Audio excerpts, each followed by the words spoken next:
আসসালামু আলাইকুম রহমতুল্লাহি ওবারাকাতু। প্রিয় দর্শক, আশা করি আল্লাহ পাকের অশেষ রহমতে আপনারা সবাই ভালো আছেন। প্রিয় দর্শক, যেসব কারণে জীবনের অভাব লেগেই থাকে, আপনি টাকা ইনকাম করে যাচ্ছেন, টাকা পয়সা আপনার কাছে থাকার পরও সমস্যা যেন শেষ হয় না। একটার পর একটা অভাব লেগেই রয়েছে। মানুষের রিজিক নির্ধারিত, কিছু আমলের মাধ্যমে এটি বাড়ানো সম্ভব, আবার কিছু কাজ আছে যেগুলো করলে অভাব লেগেই থাকে। পবিত্র কোরআনে আল্লাহ পাক বলেন, নিশ্চয়ই আমার রব যাকে ইচ্ছা রিজিক সম্প্রসারিত করেন, আবার যাকে ইচ্ছা রিজিক সংকুচিত করে দেন। মানুষ তা বোঝে না। সূরা সাবা আয়াত ৩৬। যেসব কারণে অভাব লেগেই থাকে সেই সব কারণগুলো এখন উল্লেখ করতেছি। ১. বাথরুমে ঢুকে কথা বলা। ২.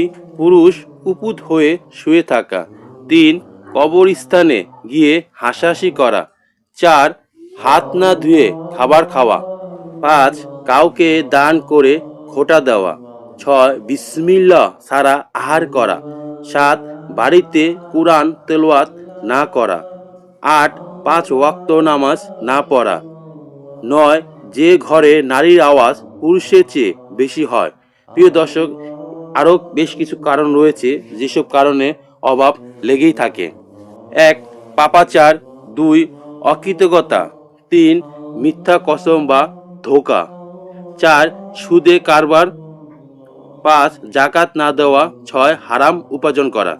যেসব কাজ করলে অভাব আসে তার মধ্যে অন্যতম হলো গুনাহ করা বা পাপাচার। রাসূল সাল্লাল্লাহু আলাইহি সাল্লাম বলেন, সৎকর্ম মানুষের আয়ু বাড়ায় এবং দোয়া মানুষের তকদির পরিবর্তন করে, আর পাপ করার কারণে অভাব লেগেই থাকে। অকৃতজ্ঞতা হওয়া। আপনার কাছে যতটুকুই রয়েছে ততটুকুই শুকরিয়া আদায় করুন, এতে করে আল্লাহ রিজিক বাড়িয়ে দেয়। যদি অভাব আছে বলে জিকির করেন, তবে তার অভাব কখনোই শেষ হয় না। মিথ্যা কথা বা কসম খাওয়া। যদি নিয়মিতভাবে প্রতিনিয়তই যদি মিথ্যা কথা বা মিথ্যা কসম খাওয়া হয়, তার রিজিক বরকত কমে যায়।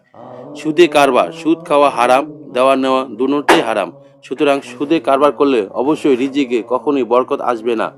জাকাত না দেওয়া। আপনার কাছে যতটুকু সম্পদ আছে সেই সম্পত্তির যদি জাকাত না দেওয়া হয়, তাহলে এই সম্পত্তি আপনার বিপদ আনবে। আপনার একটার পর একটা অভাব বিপদ লেগেই থাকবে। সুতরাং সম্পদের সঠিক জাকাত দিতে হবে।